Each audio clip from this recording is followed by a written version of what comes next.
کہ حضور صلی اللہ علیہ وسلم جمعہ 6 شوال سن 3 ہجری کو عصر کی نماز کے بعد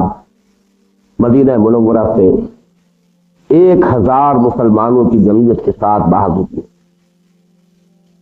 رات آپ نے شیخان نامی مقام پر بسر کی، فجر سے قبل پھر وہاں سے روانہ ہو کر چوت نامی مقام پر آپ پہنچے تھے، اور یہ وہ جگہ ہے کہ جہاں سے اب دونوں لشکر ایک دوسرے کو دیکھ رہے ہیں۔ اور یہ میں اس لیے دوبارہ نوٹ کرا رہا ہوں کہ اس کی بڑی اہمیت ہے کہ عبداللہ ابن ابی نے اپنی غداری کے لیے کون سا وقت اور کون سا مقام طے کیا۔ وہ چاہتا تھا کہ قریش کا جو لشکر سامنے ہے وہ دیکھ لے کہ اس وقت عبداللہ ابن ابی اپنے 300 ساتھیوں کے ساتھ واپس جا رہا، اور عین اس مقام پر وہ چاہتا تھا کہ مسلمانوں کا مورال بحیثیت مجموعی گر جائے، اس لیے کہ معمولی بات نہیں ہے کہ 1000 کے لشکر میں سے 368 غداری کریں اور واپس چلے جائیں، تو اس کا جو ایک فوری اثر پڑنا تھا وہ واقعتاً پڑا بھی، کہ اگرچہ مومنین صادقین کی عظیم اکثریت ثابت کر رہی اور انہوں نے اس کی کوئی پرواہ نہیں کی، ان کا پورا توکل جو ہے وہ اللہ تعالیٰ کی ذات پر تھا، لیکن بہرحال ضعفاء بھی موجود ہوتے ہیں، اور وقتی طور پر کسی بھی صاحب ایمان کے ایمان پر کسی اثرات اور فوری اور وقتی اثرات کے تحت کوئی ضعف کی کیفیت طاری ہو سکتی۔ چنانچہ 2 اور گروہ بھی تھے کہ جنہوں نے ہمت تقریباً ہار دی تھی، اور وہ بھی واپسی کا ارادہ کر ہی رہے تھے، لیکن یہ کہ پھر ان کو اثر نو اللہ تعالیٰ نے جو ہے توفیق دی کہ انہوں نے اپنی کمر ہمت کو اثر نو کسا۔ یہ قبیلہ اوس میں سے بنو حارثہ تھے اور قبیلہ خزرج میں سے بنو سلمہ، لیکن بہرحال ایک عارضی تھی جو بھی ان پر یہ کیفیت طاری ہوئی، اس کے بعد ان کے قدم جم گئے، اور 700 افراد اب محمد رسول اللہ صلی اللہ علیہ وسلم کے پاس رہے ہیں 3000 کے لشکر کے مقابلے۔ یہیں تک ہم صرف واقعاتی بحث کریں گے۔ اب جو بقیہ واقعات ہیں اور جو حوادث پیش آئے ہیں غزوے کے دوران، ان کا تذکرہ جو ہے اب متن کے مطالعے میں آیات کے حوالے سے اس کے ساتھ ساتھ ہوگا۔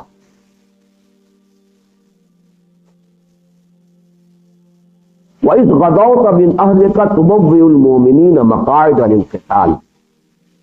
اور اے نبی یاد کیجئے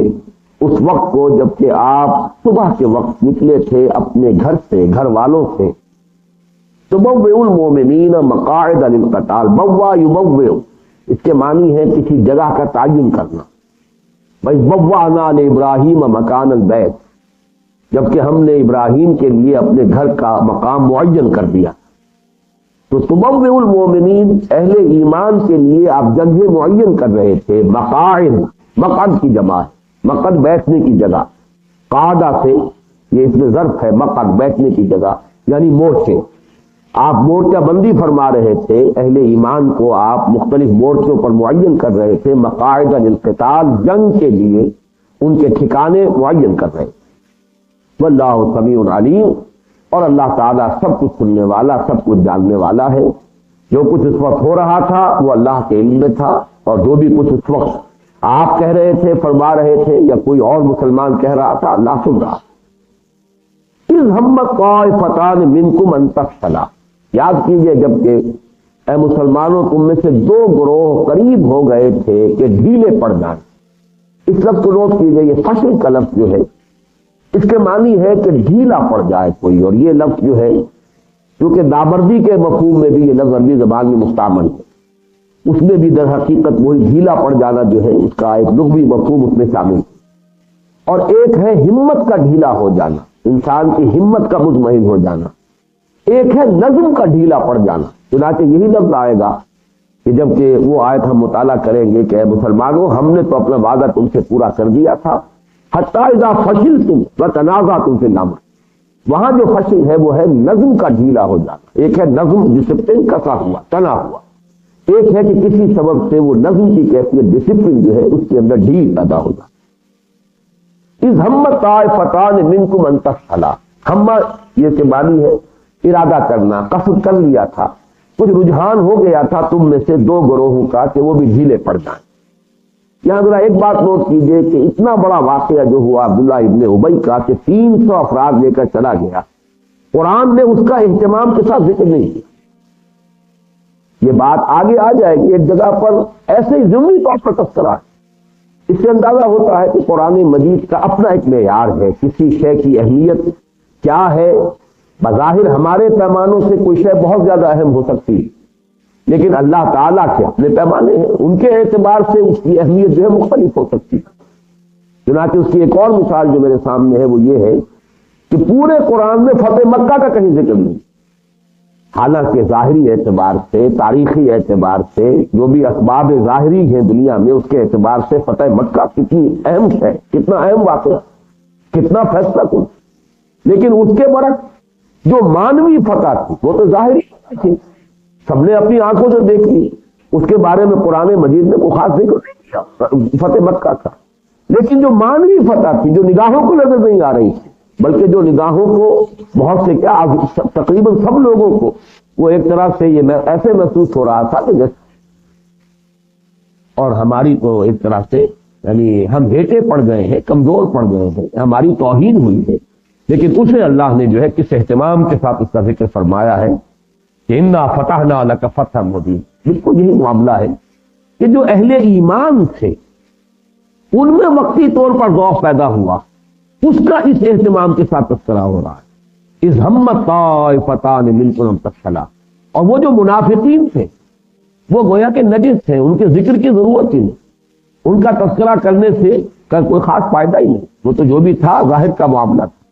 البتہ یہ جو کیفیت تھی دو گروہوں کے ساتھ، ظاہر بات ہے یہ اندر ہی اندر نہیں، باطنی طور پر نہیں، اس کا ظہور نہیں ہوا، اس کا تذکرہ کیا جا رہا ہے۔ اذ ہمت طائفتان منکم ان تفشلا، اور یہ میں عرض کر چکا ہوں کہ یہ اوس میں سے بنو حارثہ کا گھرانہ تھا اور خزرج میں سے بنو سلمہ کا، کہ ان میں بھی ایک ارادہ پیدا ہو گیا تھا کہ ڈھیلے پڑ جائیں، کوئی بزدلی دکھائیں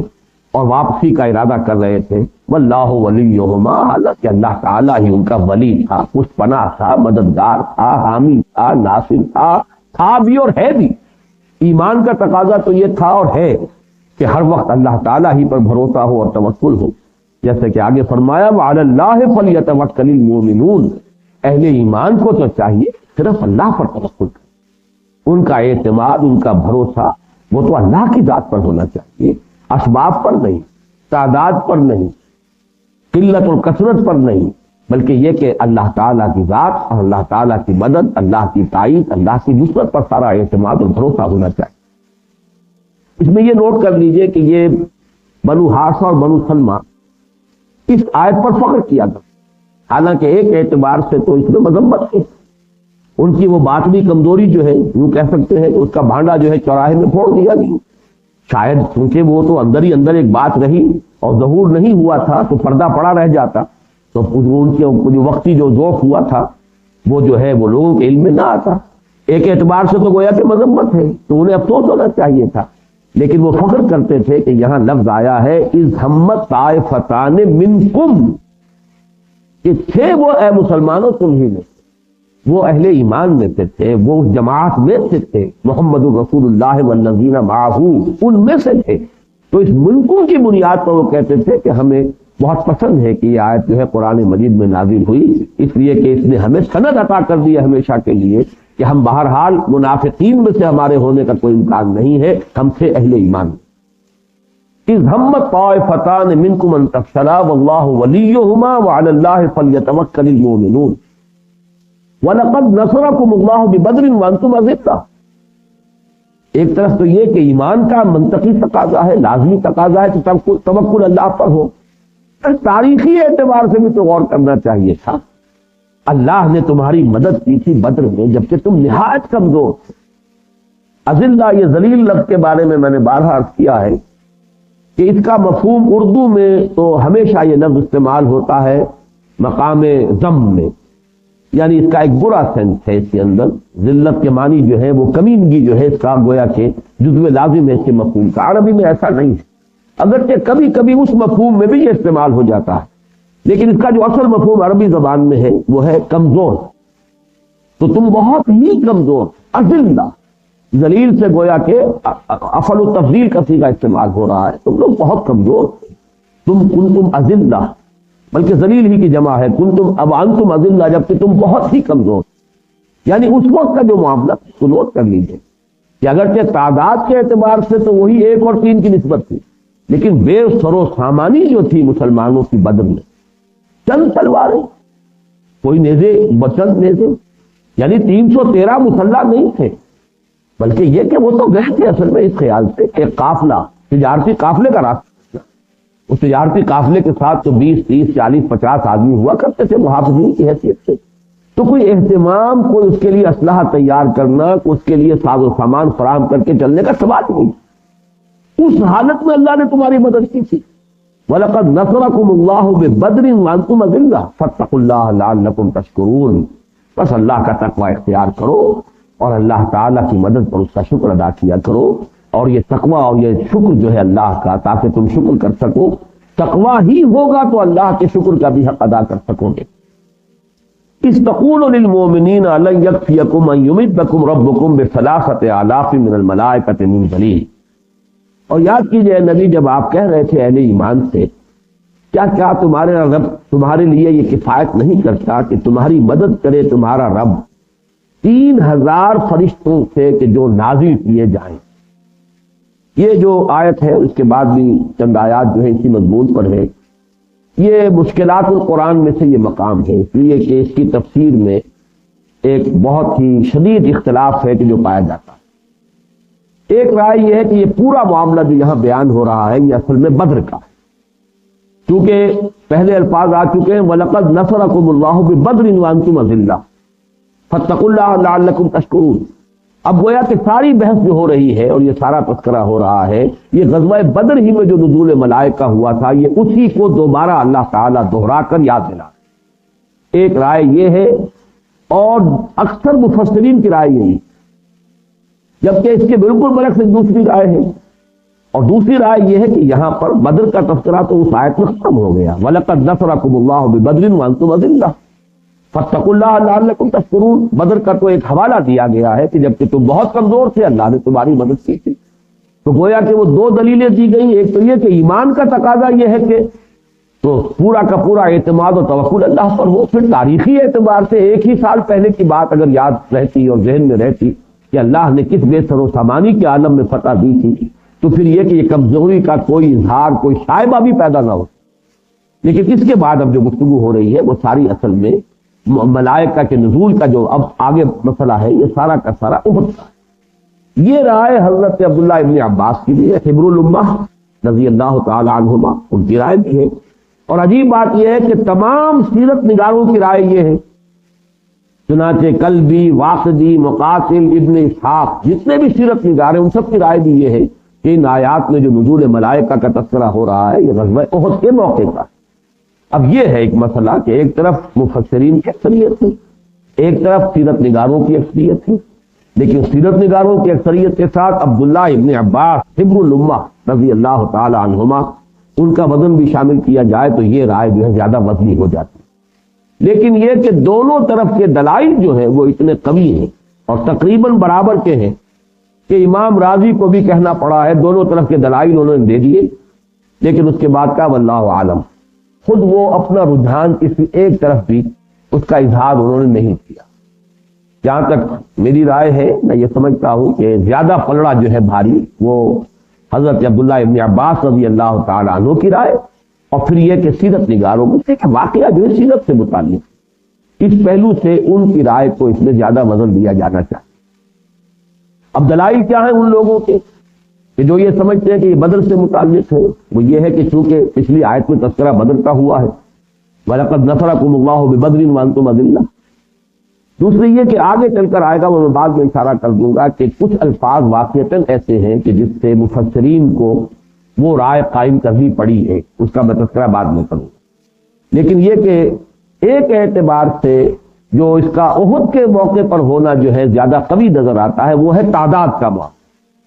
اس لیے کہ یہی مضمون سورہ انفال میں ہم پڑھ چکے ہیں۔ غزوہ بدر کے موقع پر جب یہ نزول ملائکہ کا تذکرہ ہوا ہے سورہ انفال میں، تو اس کی آیات 9 اور 10 ہیں جو میں آپ کو سنا رہا ہوں۔ استغیثون ربکم فاستجاب لکم انی ممدکم بألف من الملائکۃ مردفین۔ یاد کرو جب کہ تم مدد مانگ رہے تھے اللہ سے، استغیثون ربکم، اور یاد کیجئے کہ جب حضور صلی اللہ علیہ وسلم بدر کی جنگ سے ایک رات قبل یعنی وہی دن جو طلوع ہونے والا تھا اسی کی شب، اس میں جو آپ نے طویل ترین سجدہ کیا ہے، وہ جو ایک گھاس پھوس کی جھونپڑی بنا دی گئی تھی، اس میں آپ نے طویل سجدہ کیا، دعائیں مانگی ہیں، یہاں تک بھی الفاظ آپ کی زبان مبارک پر آ گئے ہیں کہ اللہ اگر کل یہ سب لوگ جو یہ 313 یہاں ہیں اگر یہ ہلاک ہو گئے تو پھر قیامت تک تیرا نام لینے والا کوئی نہیں ہے۔ اور بات بڑی منطقی، میں تیرا آخری رسول اور آخری نبی ہوں، اور میری 15 برس کی کمائی یہ ہے جو میں نے یہاں میدان میں لا کر ڈال دی۔ تو وہ ہے در حقیقت استغاثہ، دہائی دے رہے تھے گویا کہ اللہ کے رسول صلی اللہ علیہ وسلم اللہ کی مدد اور اس کی نصرت کی طلب میں۔ استستغیثون ربکم فاستجاب لکم انی ممدکم بألف من الملائکۃ مردفین۔ تو اللہ تعالیٰ نے دعا قبول فرمائی تھی اور یہ بشارت دی تھی کہ میں تمہاری مدد کروں گا 1000 فرشتوں سے جو ایک دوسرے کے پیچھے چلے آئیں گے، پے بپے۔ مردفین ردیف جو ہے اس کو کہتے ہیں کہ کسی سواری پر کسی سوار کے پیچھے بیٹھا ہوا ردیف ہے، تو وہ آئیں گے لگے ہوئے ایک دوسرے کے ساتھ۔ وما جعلہ اللہ الا بشرا، اور یہ بھی در حقیقت اللہ تعالیٰ کی طرف سے ایک بشارت تھی، بلے تطمئن بہ قلوبکم، تاکہ اس کے ذریعے سے تمہارے دل مطمئن ہو جائیں۔ وما النصر الا من عند اللہ، اور مدد تو اللہ کے سوا کسی طرف سے ہو ہی نہیں سکتی۔ اس میں اشارہ ہے کہ اللہ اس کا بھی محتاج نہیں ہے معاذ اللہ کہ فرشتے بھیجے تو مدد ہو، وہ بغیر فرشتوں کے ایک حرف کن اس کا کافی ہے،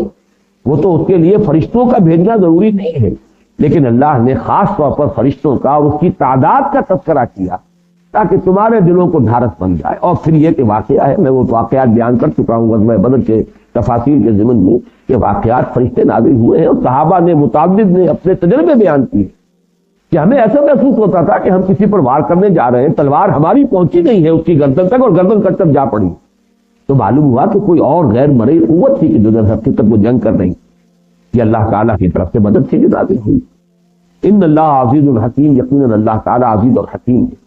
تو جو حضرات یہ سمجھتے ہیں کہ در حقیقت یہ معاملہ جو ہے اس وقت جو سورہ آل عمران میں تذکرہ ہو رہا ہے یہ احد کے موقع کا نزول ملائکہ کا تذکرہ ہے، ان کے پاس دلیل یہ ہے کہ چونکہ بدر میں 1000 آئے تھے مشرک،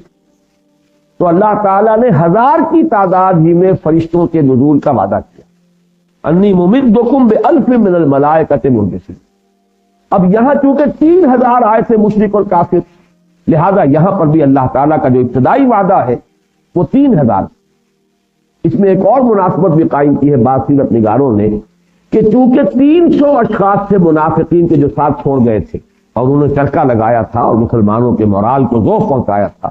تو اس کے حوالے سے بھی کہ ایک ایک کی جگہ پر 10 فرشتے جو ہیں اللہ تعالیٰ کی طرف سے وعدہ ہو رہا ہے کہ وہ نازل کیے جائیں۔ تو ان جو عدد ہے یہ اس کے اعتبار سے بھی کچھ راجح یہی بات معلوم ہوتی ہے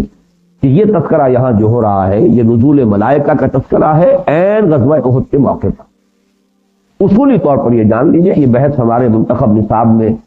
حصہ اول میں بھی شروع ہو گئی تھی سورہ حامیم سجدہ کی آیات کے درس کے ضمن میں، کہ دنیا میں بھی فرشتوں کا نزول ہوتا ہے۔ ان الذين قالوا ربنا الله ثم استقاموا تتنزل عليهم الملائكة ولا تخافوا ولا تحزنوا، یہ صرف جنگ کے موقع پر نہیں، بندہ مومن کے دل کی دھارس بندھانے کے لیے، دل میں ثبات پیدا کرنے کے لیے، ان کے اندر صبر اور استقلال پیدا کرنے کے لیے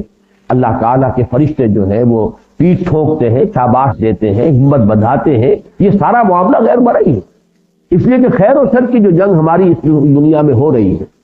اس کے کچھ جو فیکٹرز ہیں وہ مرئی ہیں اور کچھ غیر مرئی۔ ایک طرف تو یہ کہ انسان کے اپنے اندر یہ خیر کی قوت بھی ہے، شر کی قوت بھی، اس کی روح ملکوتی بھی ہے جو اسے خیر کی طرف، بلندی کی طرف کھینچتی ہے، اس کا نفس امارہ بھی ہے جو اسے پستی کی طرف، زمین کی طرف کھینچتا ہے، وَلَٰكِنَّهُ أَخْلَدَ إِلَى الْأَرْضِ۔ پھر یہ کہ باہر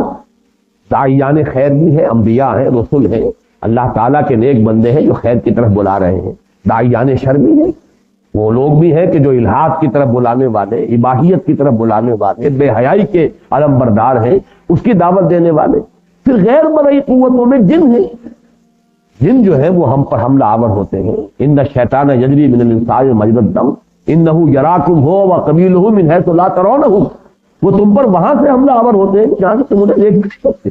تو غیر مرئی طاقت جو ہے شیاطین جن، جس طرح شیاطین انس ہیں کہ جو شر کی طرف بلاتے ہیں، اسی طرح شیاطین جن ہیں جو خیر کی طرف، جو شر کی طرف بلاتے ہیں غیر مرئی انداز میں۔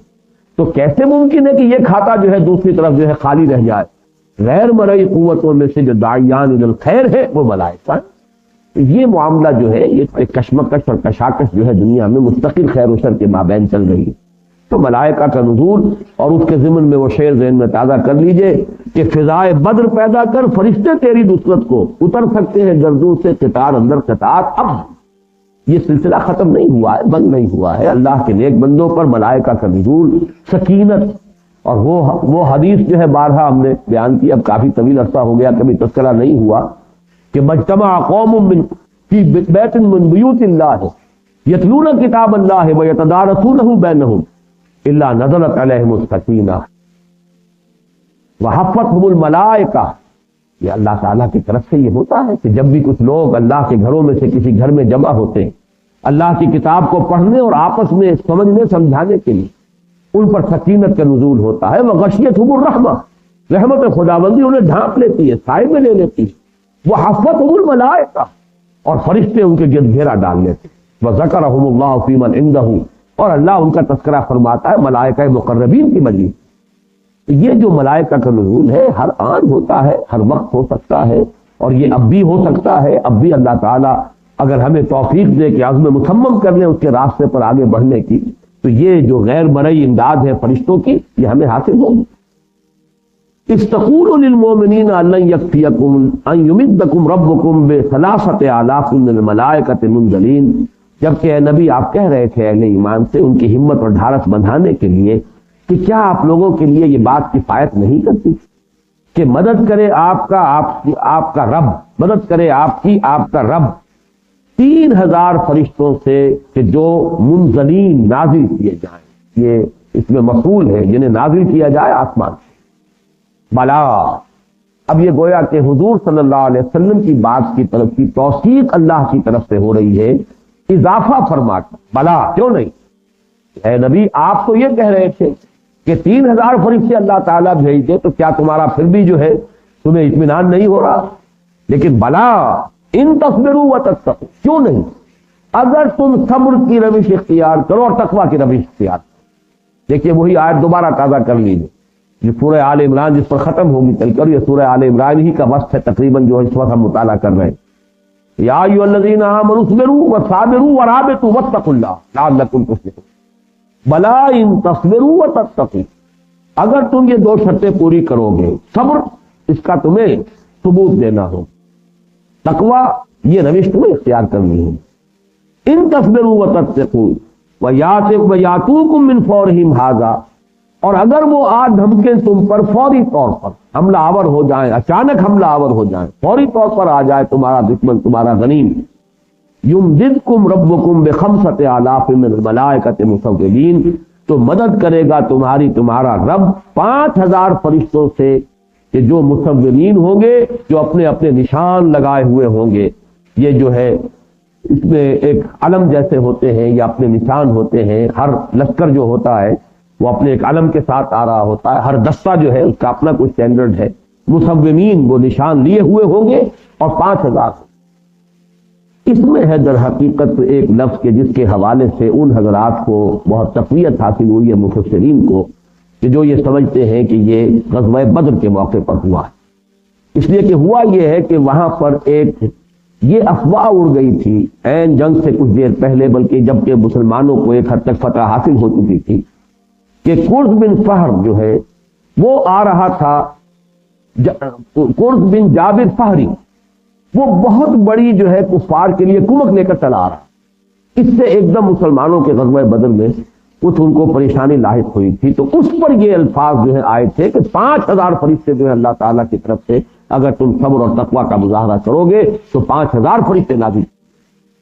اور چونکہ پھر وہ معاملہ نہیں ہوا، لہذا یہ چونکہ مشروط بات تھی تو 5000 فرشتوں کا نزول جو ہے وہ بالفعل نہیں ہوا۔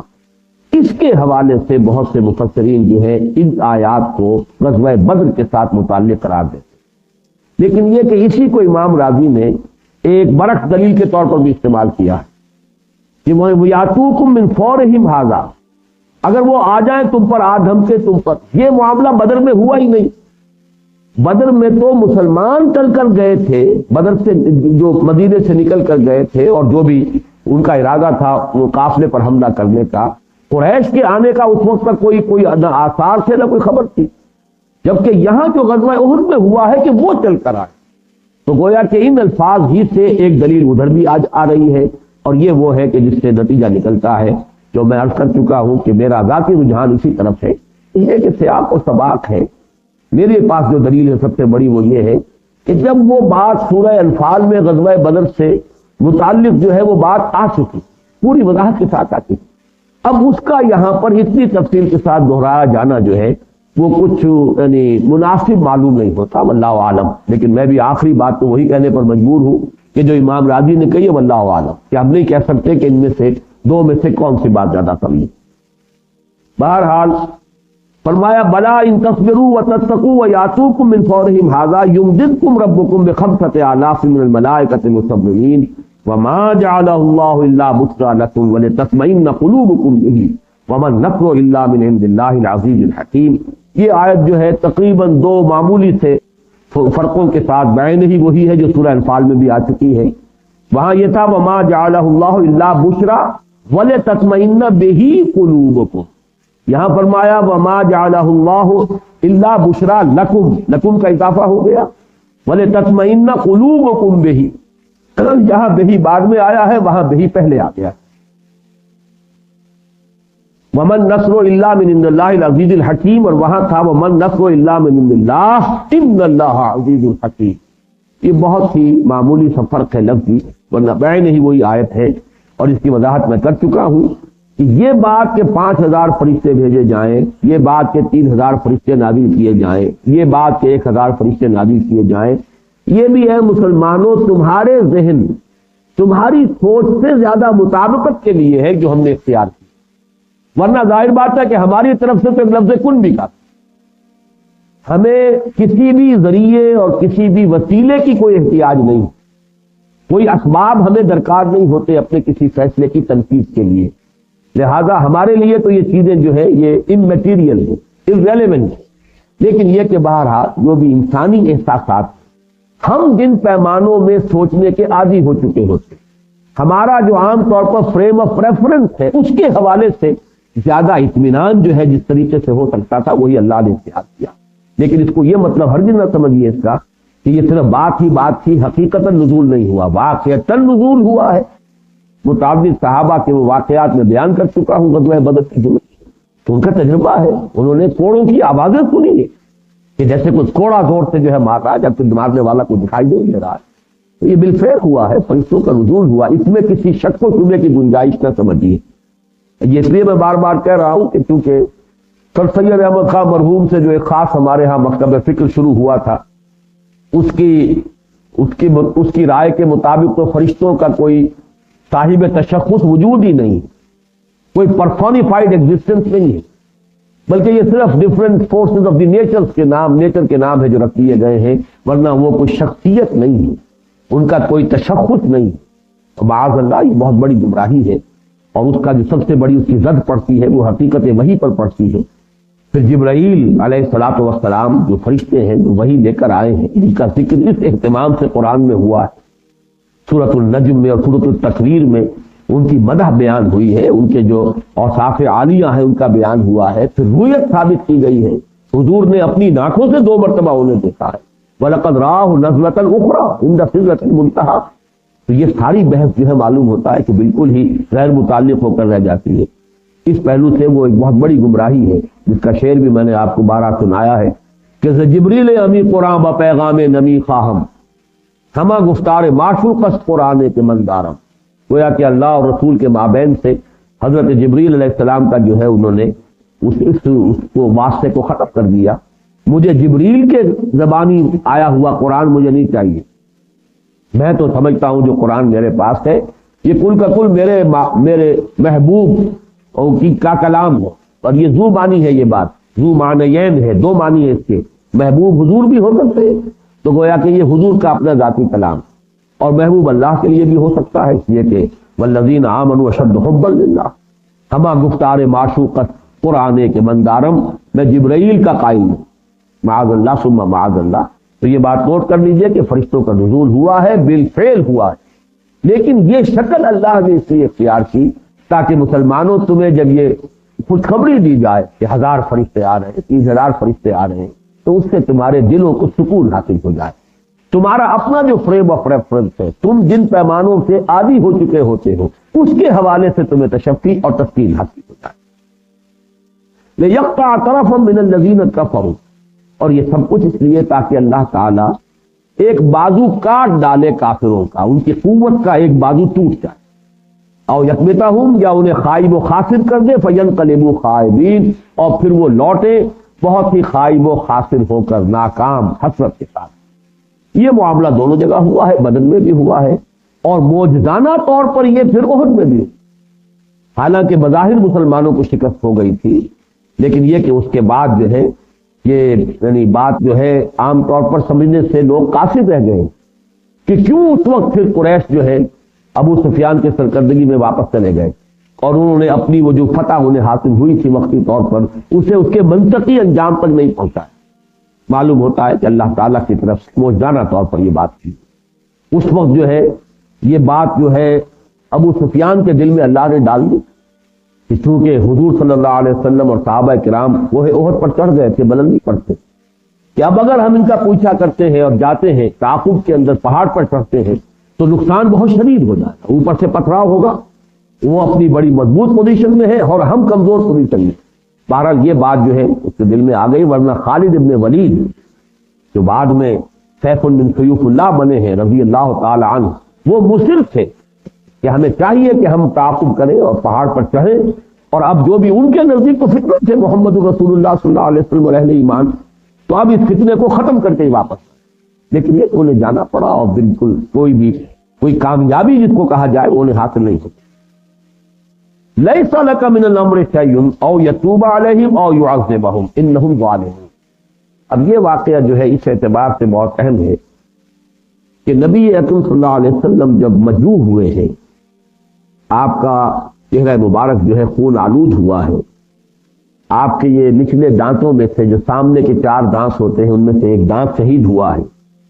پھر آپ کی پیشانی پر زخم لگا ہے، اور یہ جو ہڈی آگے کو نکلی ہوتی ہے آنکھ کے اوپر، اس پر تلوار کا وار پڑا ہے، اور خون کی 2 کڑیاں جو ہے آپ کے رخسار مبارک کی ہڈی میں گھس گئی. اس طریقے سے وہ پیوست ہوئی ہے کہ پھر ایک صحابی نے ان کو نکالنے کے لیے دانتوں سے پکڑ کر کھینچنے کی کوشش کی تو ان کے دانت نکل گئے. پھر جب وہ کڑیاں نکلی ہیں تو جو خون کا فوارہ چھوٹا ہے، پورا چہرہ مبارک خون آلود ہوا، خون سے رنگا گیا، اور اتنا خون گیا ہے کہ پھر آپ پر غشی طاری ہوئی. اس وقت کی یہ روایت ہے کہ جب آپ اس ہوش میں آئے ہیں، اس غشی کی کیفیت سے جب آپ ہوش میں آئے ہیں تو آپ کی زبان مبارک سے یہ الفاظ نکل گئے، کیف یہدی اللہ قوما خضبوا وجہ نبیہم بالدم. اللہ ایسی قوم کو کیسے ہدایت دے گا جس نے کہ اپنے نبی کے چہرے کو خون سے رنگین کر دیا. بلکہ اس کے بعد یہ بھی آتا ہے روایات میں کہ بعض لوگوں کا نام لے کر بھی آپ نے بددعا کی. اس پر ایک گرفت ہوئی ہے اللہ تعالیٰ کی طرف. گویا کہ یوں سمجھیے کہ یہ کہا جا رہا ہے کہ آپ کے مقام رفیع سے یہ بات فروخت. اگرچہ ظاہر بات ہے کہ جو بھی زیادتیاں ہو رہی ہیں، جس طرح کا بھی ان کا اقدام ہوا ہے، جو انہوں نے کچوکے لگائے ہیں، جس طرح کے زخم اہل ایمان کو لگے ہیں، تو بددعا کرنے کا حق حاصل. لیکن اے نبی صلی اللہ علیہ وسلم، آپ کا مقام جو ہے بہت بلند. اس انداز میں یہ بات کہی جا رہی ہے، لیکن خاص طور پر چونکہ الفاظ یہ نکل گئے تھے کیف یہدی اللہ قوما. ایک ہے کہ کوئی دعا یا بددعا کی کیفیت ہو، لیکن یہ کہ اللہ کیسے معاف کرے گا یا اللہ تعالیٰ کیسے ہدایت دے گا ایسی قوم کو جس نے کہ اپنے نبی کے چہرے کو خون آلود کر دیا، خون سے رنگ دیا. یہ بات کچھ ایسی تھی کہ جس کے اندر بظاہر گویا کہ اللہ تعالیٰ کی اپنی مشیت، اللہ کا اپنا فیصلہ، اللہ کا اپنا اختیار، یہ جو ہے اس پر کچھ زد پڑ رہی. نوٹ کر لیجئے کہ یہ مختلف لمحات ہوتے ہیں، اس میں مختلف کیفیات سے انسان گزرتا ہے، اور یہ سیرت مطہرہ علی صاحب الصلاۃ والسلام کے اس قسم کے واقعات اس اعتبار سے بڑے اہم ہیں کہ ایسے ہی واقعات کے حوالے سے حضور کی بشریت نمایاں ہو کر سامنے، جو کہ شرک کا بہت بڑا سدباب کرنے والا معاملہ، جو اقسام شرک کے موضوع پر میری تقاریر ہیں ان میں نے بارہا اس کو بیان کیا ہے. یہ معجزہ ہے کہ اس امت کو جو بھی محبت، جو عقیدت محمد رسول اللہ صلی اللہ علیہ وسلم کے ساتھ رہی ہے اور ہے، اس کا 100واں حصہ بھی حقیقت نہیں ہے کہ جو نصارہ کو حضرت عیسیٰ علیہ السلام کے ساتھ محبت اور عقیدت نہیں۔ اس کے باوجود انہوں نے حضرت عیسیٰ کو خدا کا بیٹا بنا دیا، لیکن الحمدللہ ثم الحمدللہ ایسی کوئی گستاخی محمد رسول اللہ صلی اللہ علیہ وسلم کے ساتھ نہیں ہوئی۔ اور یہ جو تضاد ہے یا یہ جو کنٹراسٹ ہے، اس اعتبار سے اور زیادہ نمایاں ہو جاتا کہ حضور کے ایک امتی ہیں حضرت علی رضی اللہ تعالیٰ عنہ، کیا نسبت ہوگی حضرت علی میں اور محمد رسول اللہ میں صلی اللہ علیہ وسلم، لیکن ان کو خدا کہنے والے پیدا ہو گئے۔ لیکن حضور صلی اللہ علیہ وسلم کو ظاہر بات ہے کہ اس قسم کا کوئی معاملہ آپ کے ساتھ نہیں۔ اگر یا علی مدد کا نعرہ لگتا ہے میدان میں، لیکن یہ کہ آپ جانتے ہیں کہ کبھی بھی یا محمد مدد کا نعرہ نہیں لگا۔ مسجدوں میں لکھنے کو یا محمد جو ہے اپنی مسجد کو علیحدہ جو ہے نمایاں کر لینے کے لیے وہ ایک جو الفاظ لکھ دیے جاتے ہیں، نعرہ نہیں بنا۔ یہ کیوں ہوا؟ یہ کہ حضور کی بشریت کو نہ صرف یہ کہ قرآن نے بہت نمایاں کیا، بار بار بیان کیا، قل انما انا بشر مثلکم یوحی الی انما الہکم الہ واحد، لیکن اس کے علاوہ خود حضور نے اتنی احتیاط برتی کہ کہیں بھی ذرا شائبہ پیدا ہونے لگے کہ حضور کو کہیں بریکٹ کر دیا گیا اللہ کے ساتھ، تو آپ فوراً ٹوک دیتے تھے، روک دیتے تھے۔ جیسے کہ وہ مشہور واقعہ ہے کہ کسی صحابی کے زبان سے نکل گیا ما شاء اللہ و ما شئت، جو اللہ چاہے اور آپ چاہیں، فوراً آپ نے ٹوک دیا جعلتنی للہ ندۃ،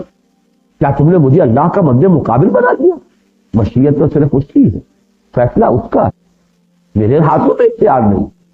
جیسے کہ وہ آیت مبارکہ جو ہے انک لا تہدی من احببت ولکن اللہ یہدی من یشاء، اے نبی آپ کے اختیار میں نہیں ہے، جس کو چاہے ہدایت دے دیں، تو اللہ ہی ہدایت دیتا ہے جس کو چاہے۔ لیکن یہ کہ ظاہر بات ہے کہ ایک طرف وہ معاملہ ہے تو ایک طرف یہ نہیں۔ اس وقت وہ جو کیفیت تھی، شدت کے اندر یہ الفاظ آپ کی زبان مبارک سے ادا ہو گئے، کیونکہ آپ کا مقام جو ہے اس سے بہت بلند ہے، لہذا گرفت ہوئی ہے۔ اس پر کئی مرتبہ میں گفتگو کر چکا ہوں کہ حضور کے لیے لفظ گناہ بھی آ جاتا، فاستغفر لذنبک، اپنے گناہ کی معافی طلب کی، استغفار۔ حضور خود فرماتے ہیں انی لاستغفر اللہ 70 مرۃ فی کل یوم، لیکن حضور کے گناہ کو کہیں اپنے گناہ پر قیاس تک بیٹھ، وہ تو یوں سمجھیے کہ جو حضور قلب کی جو شدت ہوتی ہے، حضوری کی جو شدت ہوتی ہے، اس میں ذرا سی کمی ہوتی تھی تو حضور اسی کو تعبیر فرماتے تھے کہ انہ لیغان علی قلبی، کہ کبھی کبھی میرے دل پر بھی حجاب تھا۔ یعنی وہ شدت حضوری جو ہے اس کی تھوڑی سی کمی جو ہے اسے آپ نے تعبیر کر دیا ہے پردے سے اور حجاب سے۔ کہاں ہمارے حجابات، کہاں وہ معاملہ کہ نسبت خاک را بعالم پاک، کار پاکا را قیاس بر خود مکن، اپنے اوپر قیاس مت کرنا۔ اس اعتبار سے ذرا نوٹ کر لیجئے کہ بہرحال یہ صورت اس وقت ہوئی ہے تو اللہ تعالیٰ کی طرف سے آپ کو ٹوک دیا گیا لیس لک من الامر شیء، اے نبی آپ کے ہاتھ میں کوئی اختیار نہیں، کس کو ہدایت ملے کس کو نہ ملے اس کا فیصلہ کرنے والے آپ ہیں، یہ فیصلہ ہمارا ہے۔ اور یتوب علیہم اور یعذب، اللہ کا اختیار، وہ چاہے گا تو ان پر شفقت فرمائے گا، ان کی طرف متوجہ ہو جائے گا اپنی رحمت کے ساتھ، یتوب علیہم، اس لیے کہ پھر انہیں توبہ کی توفیق ہو جائے۔ یہ نوٹ کیجئے اچھی طرح، توبہ کی توفیق ہوتی ہے در حقیقت اللہ تعالیٰ کی عنایت سے، تو گویا کہ اللہ چاہے گا تو عنایت فرمائے گا،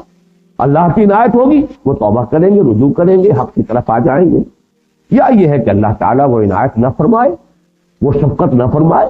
اور یعذبہم فإنہم ظالمون، اور انہیں عذاب دے، اس لیے کہ اس میں تو کوئی شک نہیں کہ وہ ظالم ہیں،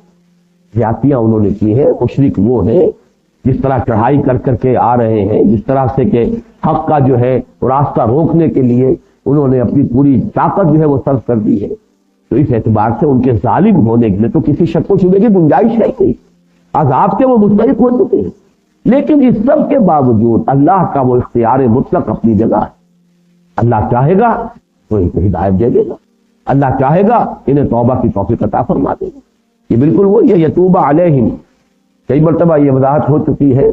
کہ جب یہ بندوں کے لیے لفظ آتا ہے تو توبہ کے بعد الہ آئے گا، توبوا الی اللہ توبۃ نصوحا، جب اللہ کی طرف یہ لفظ آتا ہے اللہ کے بارے میں تو تابع علی، یہ کہ اللہ کا مقام بلند ہے،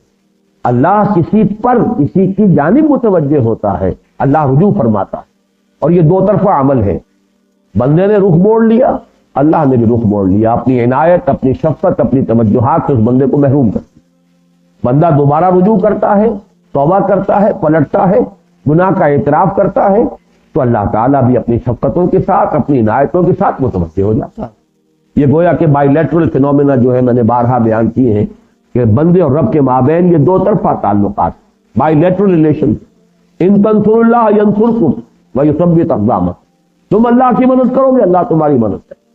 فاذکرونی اذکرکم، تم مجھے یاد رکھو میں تمہیں یاد رکھوں۔ بندہ میری طرف چل کر آتا ہے، میں دوڑ کر آتا ہوں، وہ بارش بھر آتا ہے، میں ہاتھ بھر آتا ہوں۔ بندہ مجھے اپنے دل میں یاد کرتا ہے، میں بھی اپنے دل میں یاد کرتا ہوں اپنے بندے کو۔ بندہ میرا ذکر کسی محفل میں کرتا ہے، میں اس کا ذکر اس سے کہیں بہتر محفل میں کرتا ہوں، ملائکہ مقربین کی محفل میں۔ خدا خود میر محفل بود اندر لا مکاں خسرو، محمد شمع محفل بود شب جائے کہ ملبود ہم۔ تو بہرحال یہ یتوب علیہم، اللہ چاہے گا تو توبہ قبول فرما لے گا۔ تاریخی اعتبار سے نوٹ کر لیجئے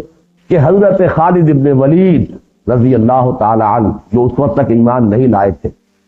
جو چرکا لگا ہے مسلمانوں کو ان کے ہاتھوں لگا۔ انہوں نے ہی جب دیکھا کہ وہ درہ جو ہے وہ خالی ہو گیا ہے، مسلمان اس کو چھوڑ گئے ہیں، 2-3 مرتبہ انہوں نے پہلے اٹیمپٹ کی تھی،